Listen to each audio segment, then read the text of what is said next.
All right. Well, welcome back, everybody, to this week's episode of Maximum Octane. Joining me today is my co-host, Mr. Jason Patel. And to the left of me, I think that's my left. Yeah, left. Yeah. To the left of Other me is our guiding light here and our inspiration at ATI, our new North president, our North Star, Ooh, Mr. Ron there's Greenman. pressure. There's that, Mr. Ron Greenman. But All right, first, buddy. I got to start out with right before we're going live. I'm all happy in a happy About to mood. hate the whole podcast. And then that's okay. Okay. He brings out Ozzy Osbourne died today. Like, who would Oh, wait, do what? that? Yeah, Yeah, I know. today. He was just alive last week. He was at concert. Yeah. He was. Eating He bats was. and everything.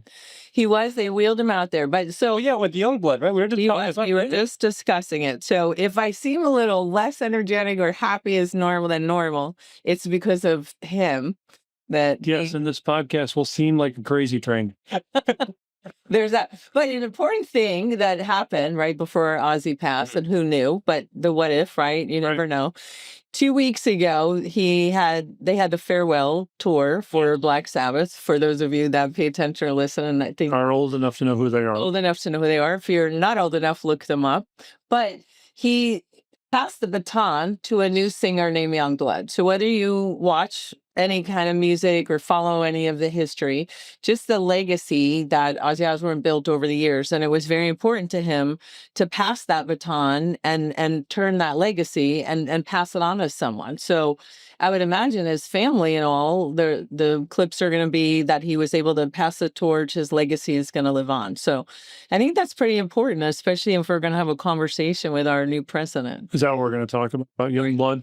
We could talk about Youngblood.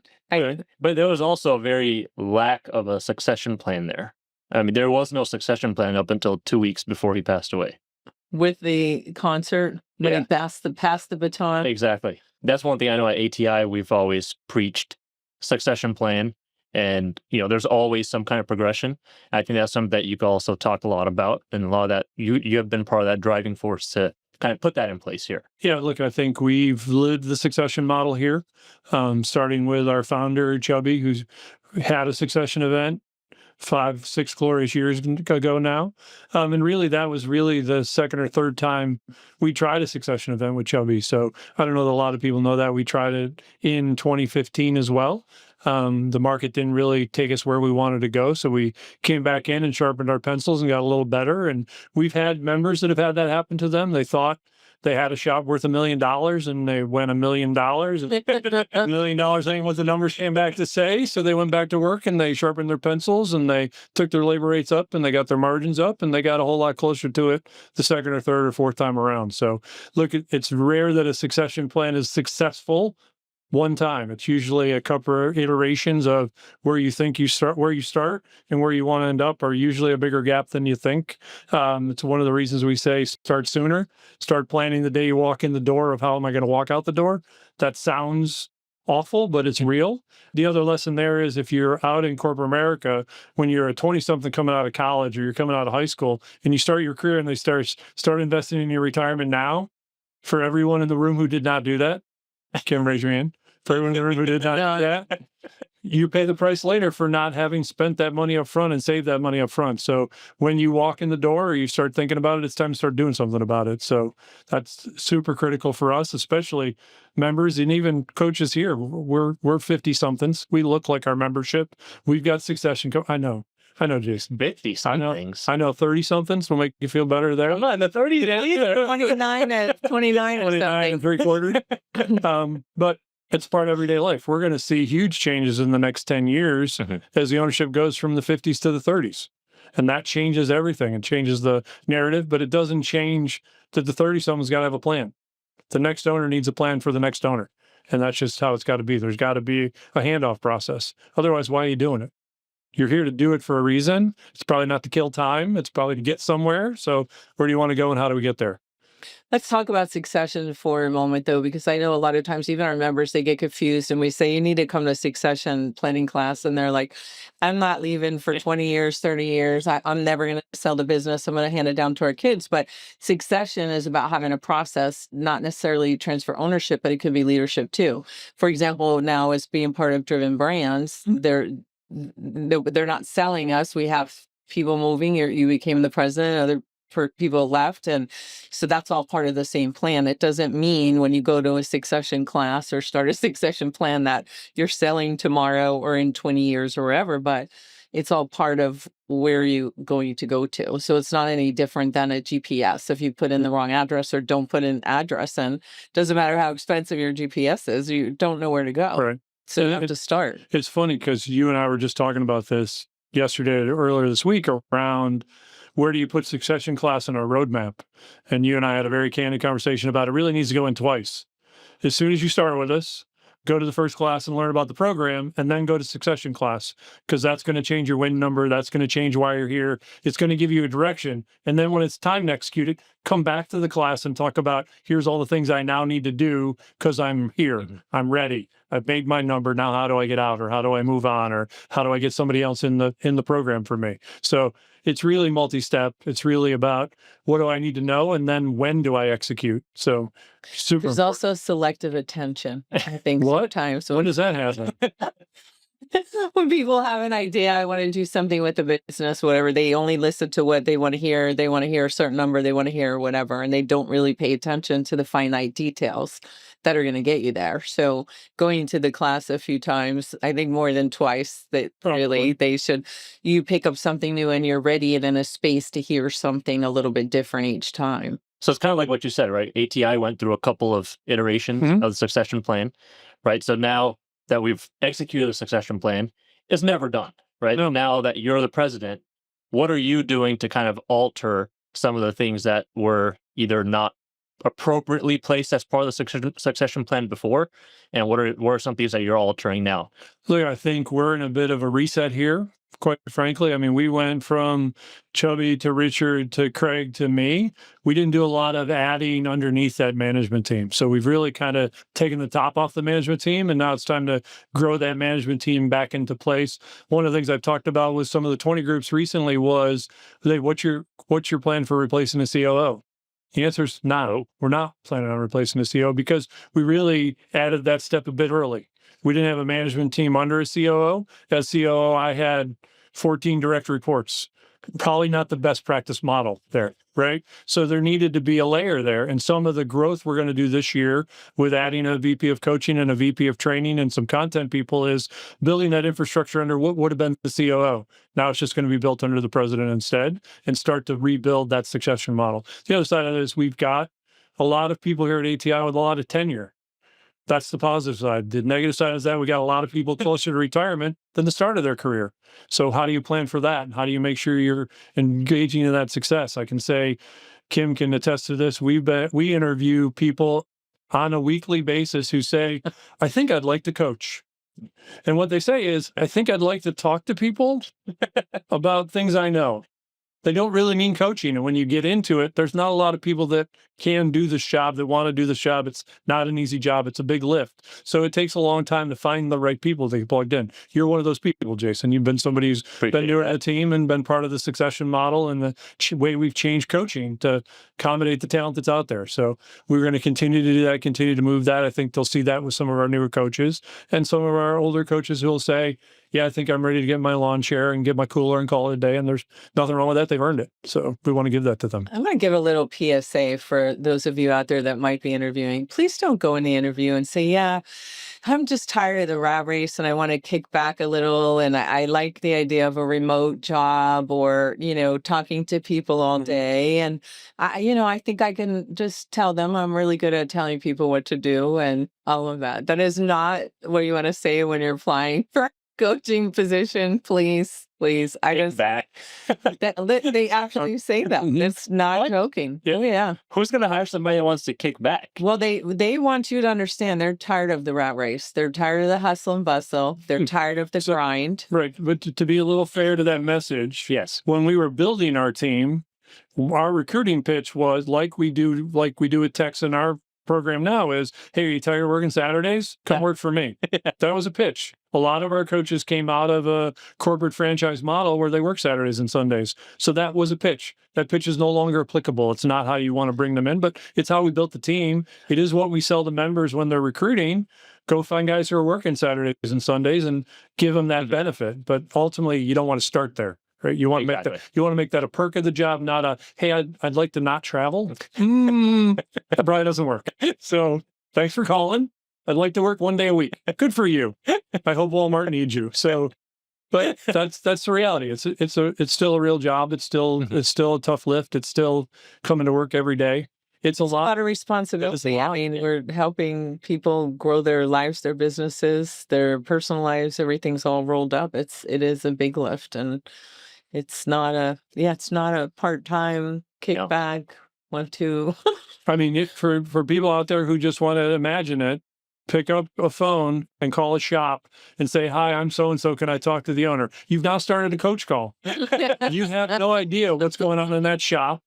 You have no idea that an engine just blew up or something fell off a lift or the service advisor you don't know what you're walking into, even when you know it's every Monday at 10 o'clock. Oh, yeah. It doesn't mean the shop's cooperating. That's where you're starting your day. That's where you're starting your coaching, your mentoring cycle, right? Exactly. You don't know.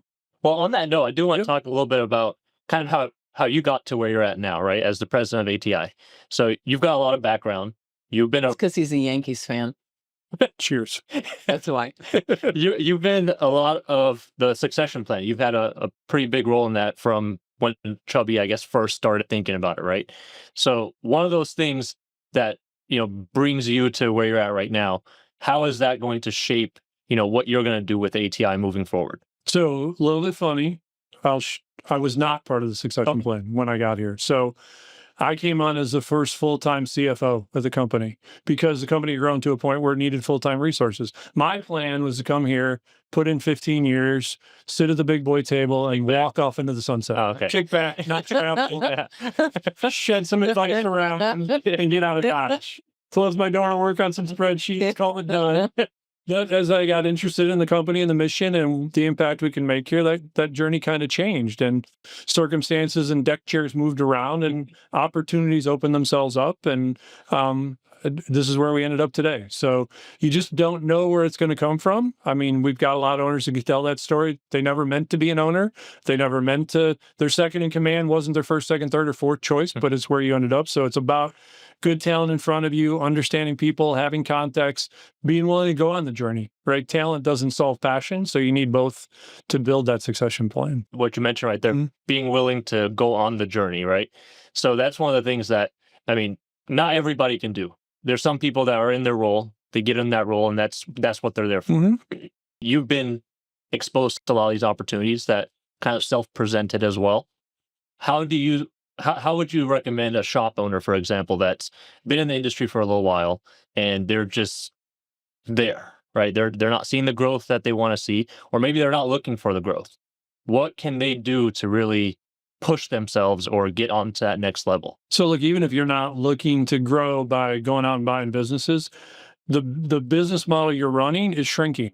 There's going to be less cars on the road. There's going to be less drivers on the road. You're going to have to get creative just to hold your numbers, let alone grow your numbers. And things get more expensive. So if you want to continue the lifestyle you're accustomed to, that involves growth and investment. So it's, do I do mobile service? Do I add EVs? Do I start doing pickup and delivery? Do I add an Amazon drop shop to my business? There's other ways that we can, do I get a tow truck? They're not curing cancer, but you've got to continue to look at how am I servicing my customers the best way possible. Am I servicing dad's pickup truck? Does mom have a minivan? Where are the kids' cars? Are we doing any kind of training or education? Am I a leader in my community? So it's all about making sure I'm at least holding my own, which is going to require growth. You're not going to hold your own and not shrink. You've got to grow. So being open to that and learning, stealing the idea of the guy down the street. Hey, he's got a mobile truck and that's working. I'm going to get one of those and try that. We beg, borrow, and steal all day long. They're great ideas. The best ideas are stolen from somebody else and utilized. Just make it better, make it your own and go forward. So that's how we got to keep coming to market. The being open part, because if you're not, there are some people that are just done. They're like mentally, they're done. They don't care. They don't want to change. They don't want to grow.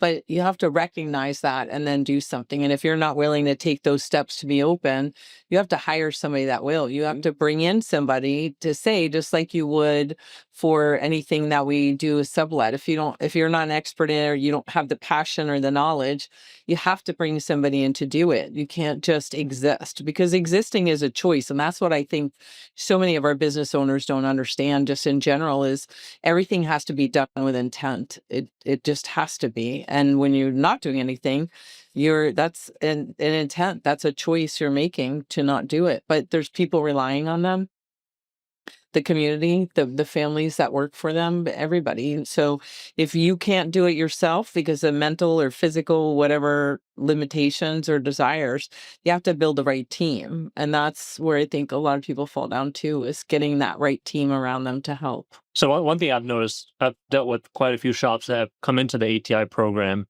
that they were cold called necessarily, right? I mean, that's how they found out about ATI, or they ran into ATI at like a conference or something of that sort.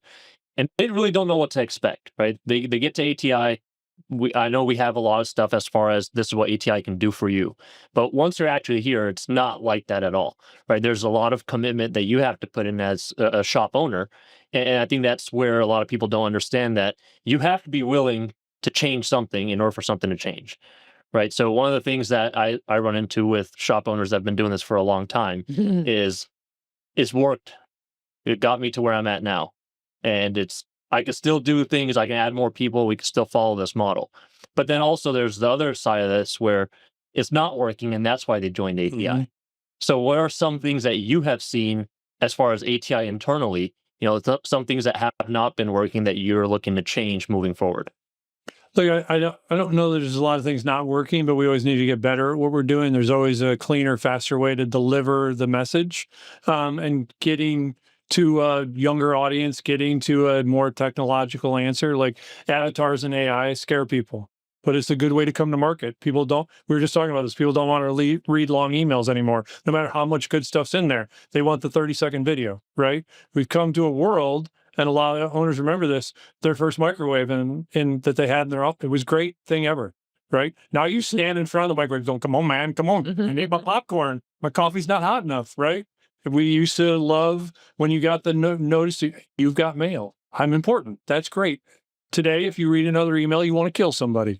But it's just about making sure you continue to evolve, you continue to grow, you continue to change. I had a member say to me the other day, yeah, I just wish things were the way they were. I'm like, great, do me a favor, hang up the phone and call my pager, and I'll call you back as soon as I get the message. And I hung up. And 10 minutes later, he called me back. He goes, that was very funny. I'm like, that's the world you want to live in. Fax me what you need. I got to go. Bye. But we've got to continue to evolve. We've got to move forward. We used to joke, when you'd come to a new owners event, you could see the guys who had the flip phones. It's like, yeah, he's not going to make it. That's technology to him. He probably doesn't even know how to use the flip phone he's got, but that's real. We still have people doing paper inspections. We still have people who are using QuickBooks to invoice their shops. So it's still about educating. It's still about training. It's still about being well and open. One of the things you said was interesting. A lot of members join us and say, I'm ready for change. And what that just means is I'm ready for change. I'm not actually ready to change yet. I just want to know what change would be if I wanted to change. And they come to Owners One, and they come to the first class, and they get pounded with 3 days of, holy cow, I don't know anything. And they take one thing and they don't do it very well, and they have to come back a couple of times, and then they take another thing. We have a lot of members that have been through multiple classes, and they always walk away. I either forgot that I wasn't doing that, or I used to do that and I stopped, or, oh yeah, that didn't apply to me then, but today I'm going to do that. I'm finally ready to take that step. So it's about being open-minded about, do I know everything I need to know? The answer, by the way, is no. We never know everything we need to know, right, at the end of the day. And it's about being open to continuing to grow and learn. That's how you're successful, to me. One thing that you brought up, and I love marketing. Marketing's one of my... Is that new? Did you just start that? Well, pretty much. Did you hear that before? So, and one thing that I always tell a lot of people is, you never stop doing what you're already doing, what everybody else is doing. If it's tried, trusted, and true, it's working. You continue doing that. But when it comes to marketing, you always want to do things that other people aren't. And that's one thing. I've been at ATI for a little over 2 years now. And one thing I've noticed is that we are always trying to figure out what's next. How do we make something better? Case in point, AI, avatars, right? How do we use that to make sure our members are ahead of the curve? And part of that comes with a lot of the learning stuff, right? Learning, training, a lot of this. One thing that's been very evident to me when I first joined ATI, the first few months, all I did was train. Didn't do anything else, just train. And I was listening to videos, listening to Kim, just sitting on coach calls with other coaches, And that's one thing a lot of shop owners don't realize. All that training is very valuable. So even though, technicians are there to produce, to make you money on the shop floor, you have to be trained. Mhm. And that training usually has to happen during normal business hours, during normal productivity time. So with that being said, I mean, this is one thing that I know we stand by a lot. Yep. What is something that you recommend as far as shop owners go from your financial background? How does it make sense for owners and for them to actually, have that? They're already spending money to get on to a coaching, platform Mhm. now like ATI. How else are they going to advance their team to make sure that they're utilizing a lot of the stuff that they're learning here? So I think, look, to me, make sure you're maximizing whatever the programs you have are, even if it's not us. So, for example, you have TechMetric or you have Auto Vitals, you have Kakui. How much of the program that you're paying for already are you using? And how much do you know about that program? My guess is if you're above 20%, you're a superstar because you buy it for the one thing you need it for. And you get really good at that. And you don't ever really think about what else does it do. We are proud of ourselves because we buy a streaming service and then we watch one show and then we buy another streaming service and we watch one show. And now I own 4 streaming services and I've watched 4 shows. We're not utilizing what we have. So how, before you go spend another dollar, am I maximizing the dollar I'm spending? I got a great coach call. I've never been to class. I've been here 4 years. I'm not in a peer group. I don't actually have the Napa parts program that they keep talking about, but I keep buying my parts from Napa. So are you maximizing what you already have? And if not, do that. Learn that. At least that's in a comfort zone of, I know some of this already. It's not brand new to me. And then figure out if you've maxed on that. It's just like a shop owner who said, I need a second shop. I need a second shop. I need a second shop. And the team leader looks at the portal and goes, you're at 60% capacity. Why do you need another shop? Well, because he got another shop and because you keep saying I need another shop. Well, let's use what we got first. Let's bang on the rafters of this thing, make sure it's paying for us. And then if we need another shop, let's go get it. I was just talking to an owner who we were talking about joining a premium Tony group. And I said, so what's your goal? And he said, I'd love to have 10 shops in 20 years. I'm like, why? He goes, because that's a nice round number and I can do a shop every other year. And I'm like, that's not a bad goal. There's nothing wrong with that goal, but why? Do 10 shops get you $10 million? Do 10 shops get you $5 million? Is it a certain size shop? So it's always a 4-bay with a gas station? What if a 15-bay shop opens down the street? Does that count as 2 shops? So he's like, I clearly need to give this a little more thought. But it was a plan, it was a target, but what does it mean and why are you doing it? And that's really what we find here, especially early on, is we have a lot of members doing a lot of good things. They're growing and they're making good time. Where they're going is subject to some questions, right? What are you doing? I'm growing 10% per year. Great. You're making good time. Where are you going? I don't know, but I'm going that way. I think I'm going to go that way for a while. Awesome. Good luck. I'll be up there when you need me. But that's reality. They start to get positive. They start to get successes and they just want to go. It's important for us to stand up and say, what direction? Why? Where are we going? Why are we doing this? And I think that's something we can help with. It's also making sure they're using their resources, and that will help give them directionally, what am I doing this for? Why am I here? And I think those are all helpful. I think one thing you brought up that a lot of ATI members already don't utilize, and a lot of people that are not at ATI that don't know about, are the buying programs that we have, Mm-hmm. right? I mean, this is one of the things that you can pretty much pay for your ATI costs by just being on the buying program if you don't do anything else. Right. And this is one of the things that goes right back to use the resources that you already have. Now, one thing that I like to tie that back to for other shop owners, and whether you're a shop owner or not, is there's so many resources out there. You're already using all these vendors, and there's always other opportunities for you to capitalize on whatever you're doing. Mm-hmm. Right. So for going back to like the tech training, Yep. This is part of the succession plan, is also making sure that your team members are growing in the right direction as well. And a lot of the vendors, they already have technician training available in some sort of fashion.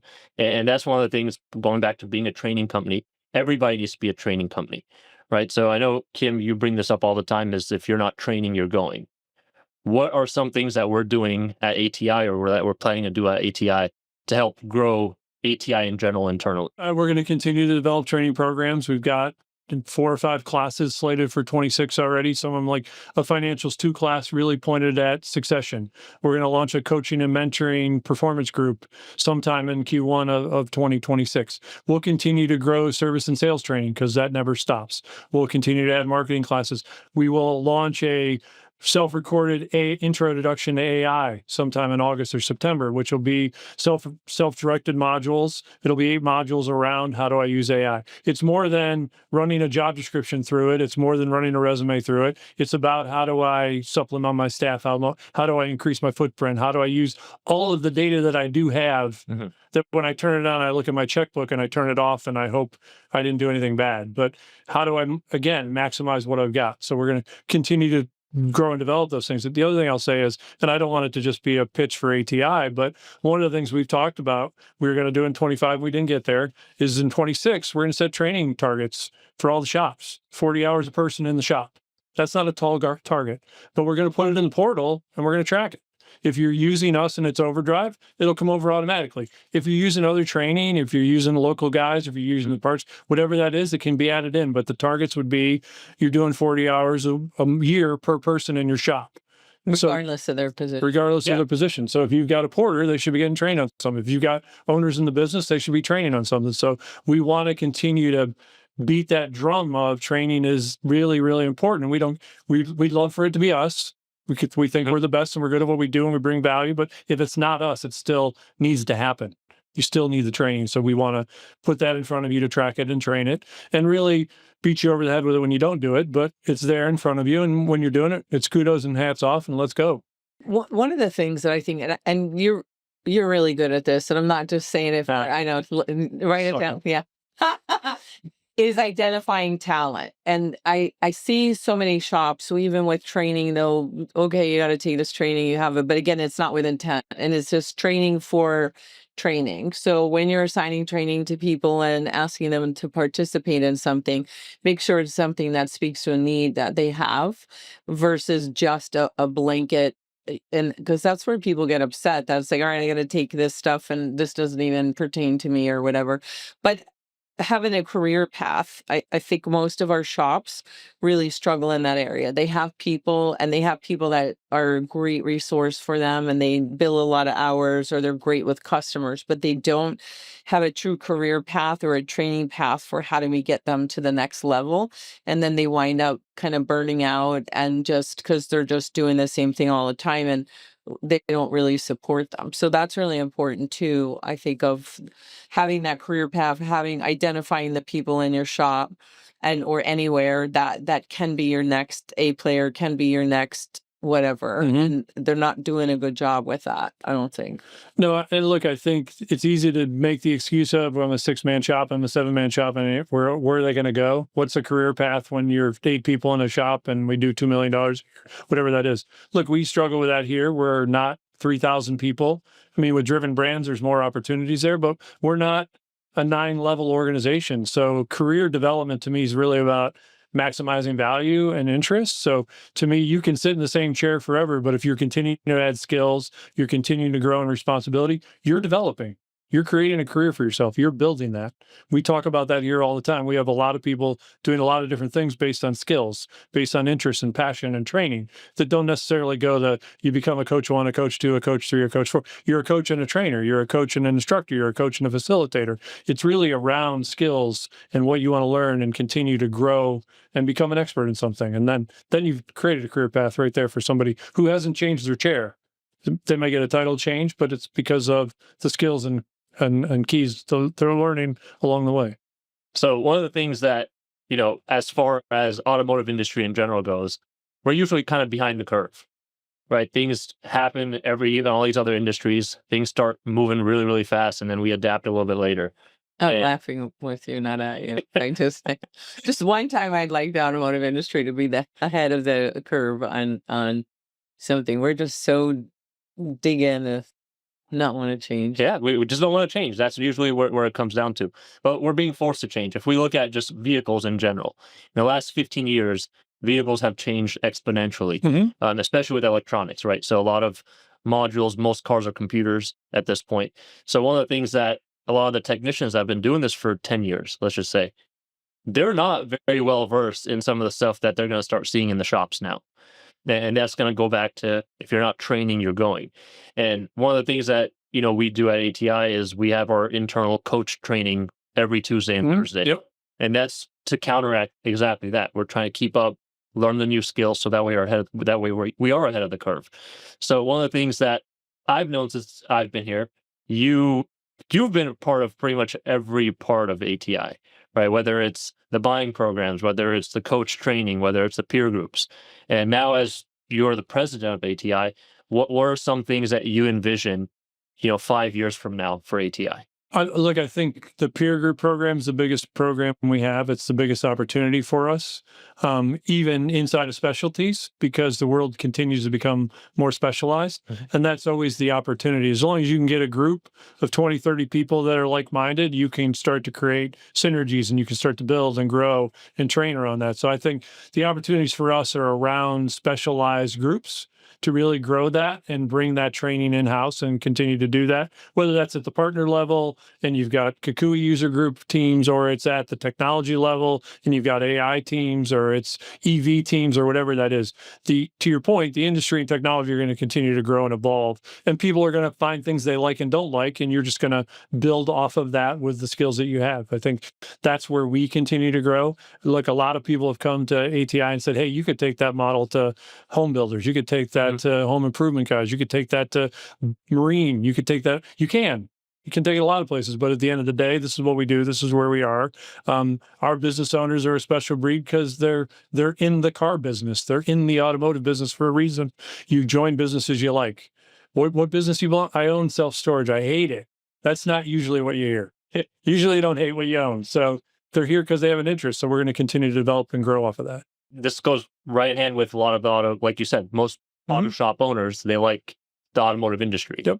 And if they're continuing to grow their business, whether it's with ATI or however they're growing their business, the key theme here is succession planning, obviously. Yep. And part of that is going to be training from within, right? So one of the things that you mentioned also is, we're trying to continue to grow ATI in that direction, make sure we're doing whatever we can to give them the best technology, the best resources that we can provide.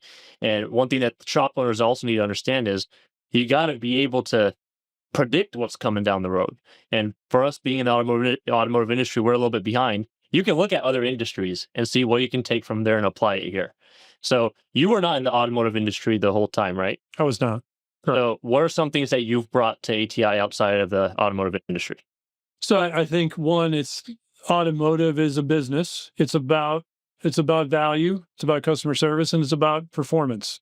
Are we delivering on what we said we'd deliver? So it's really still making sure you're the best at what you do, whatever it is you do, but bringing that value. So it's all still customer service based. It's all still servant leadership, whatever you want to call it. It's about making the people around you better, and that makes you better. So that's the model here. That's why we exist. If you go to a man at ATI, what's your mission here?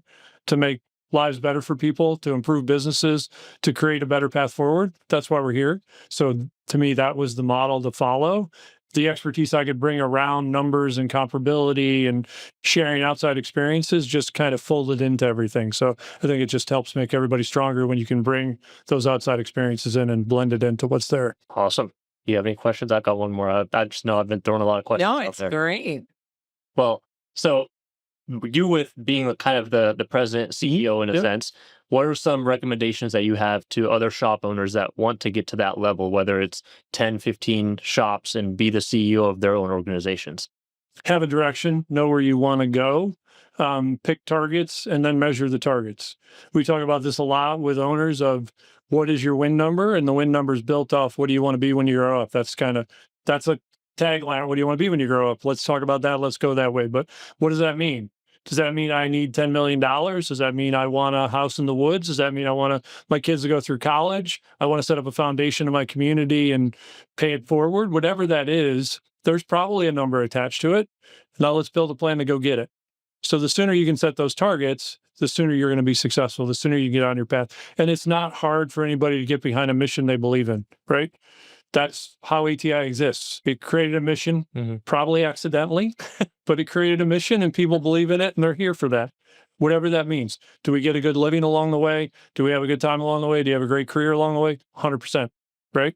Meet great people, meet some people going, glad I'm not that guy. Wish I was that guy. But that's just normal business. So I think that's really where it falls for us. Does that make sense? Yeah, it does. Yeah. Direction. direction. It's And about a direction. intent. And Intent. exactly. Gotta have intent. Awesome. That was it? I think so. Why you want? We can keep it Oh, yeah, longer. keep going. No, I'm good. We have lots more questions, but we know that We're going to do a part two. I We could do a part two. Well, at least I could announce where we are today. We're in Linthicum, Maryland. I think the village in Hawaii. Oh, It took me about 10 episodes before I could pronounce where we were at. So At the resort? yes. Yeah. Yeah. Linthicum's easy to say. It's easier than Waikoloa. I don't know why. Oh, you said this. See, now you got Well, because after saying it 3,500 times, starting it there. Right. So this is we're in our building, and this is the first one we're recording live since we were in Super Conference. So it's fun. And then this was a much smaller location, a pin Rondown. We tried to do it at Super Conference, but because of the the square feet, we couldn't. So speaking of Super Conference, anybody wants to join us, we're going to be in Orlando in March. Exciting. Be a lot of fun being in Orlando. It is. It's Yeah. going to be. much We're more good. accessible. Easy in, easy out. Lots of stuff to do. We're excited. We are excited. And also, right now, the reason that all three of us are sitting here is because we have a lot of our coaches flying in for our big company meeting, and this is one of the things that you put into place since you became president. And I think it's equally as important as having direction as having a good team.